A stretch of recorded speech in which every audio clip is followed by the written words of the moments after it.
நமஸ்காரம். நான் ஆஸ்ட்ரோ அமிர்தா பேசுகிறேன்.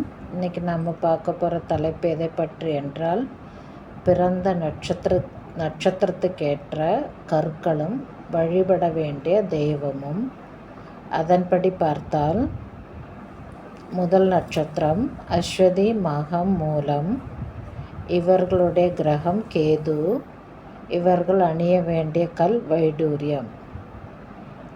இரண்டாவது நட்சத்திரம் பரணி, பூரம், பூராடம். இவர்களுடைய நட்சத்திரம் சுக்கிரன். அணிய வேண்டிய கல் வைரம். மூன்றாவதாக கார்த்திகை, உத்திரம், உத்திராடம். இவர்களுடைய கிரகம் சூரியன். அணிய வேண்டிய கல் மாணிக்கம். அடுத்த நட்சத்திரம் ரோகிணி, ஹஸ்தம், திருவோணம். இவர்களுடைய கிரகம் சந்திரன். இவர்கள் அணிய வேண்டிய கல் நல்முத்து. மேலும் மிருகசிரீஷம், சித்திரை, அவிட்டம் இந்த நட்சத்திரக்காரர்கள் இவர்களுடைய கிரகம் செவ்வாய். இவர்கள் அணிய வேண்டிய கல் பவளம். அடுத்தது திருவாதிரை, சுவாதி, சதயம். இவர்களுடைய கிரகம் ராகு. அணிய வேண்டிய கல் கோமேதகம். அடுத்த நட்சத்திரம் புனர்பூசம், விசாகம், பூரட்டாதி. இவர்களுடைய கிரகம் குரு. அணிய வேண்டிய கல் புஷ்பராகம். அடுத்த கிரகம் பூசம், அனுஷம், உத்திரட்டாதி.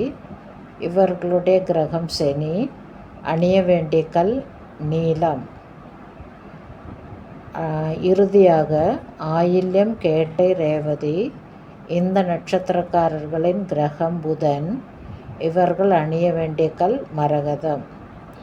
இது பொதுவான ஒரு விவரம்தான்.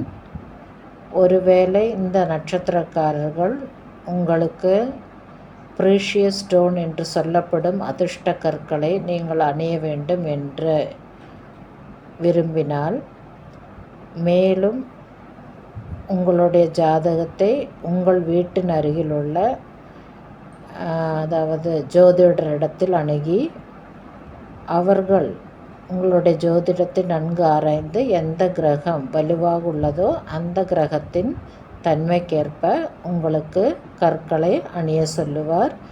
எனவே அதன்படி நீங்கள் செய்யும் பொழுது உங்கள் வாழ்வில் நல்ல முன்னேற்றம் உண்டாகும். இந்த வீடியோ உங்களுக்கு பிடித்திருந்தால் மற்றவருக்கு ஷேர் செய்யவும், அதேபோல் சப்ஸ்கிரைப் செய்ய மறக்க வேண்டாம். Bye from Astro Amrita.